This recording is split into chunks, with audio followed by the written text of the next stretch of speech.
In this video, I'm going to show you can easily send disappearing photos on WhatsApp. Be sure to watch the video to the very end so you don't make any mistakes. Let's get started, guys. And you need to open up WhatsApp.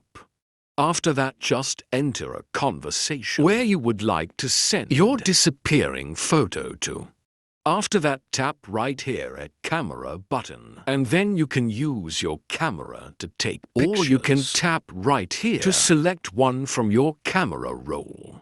From here, we need to choose a picture. I'm gonna choose that one, and all we have to do now is just stop right here at this button next to add a caption. This one number with half circle around it. It will highlight it. It says here, I'm gonna show you it one says photo set. Do you want? And now we can easily send it in that way. Now our recipient in that conversation will be able to tap at this photo. And it will be available for you in just once. If this video was helpful, don't forget to hit the like button.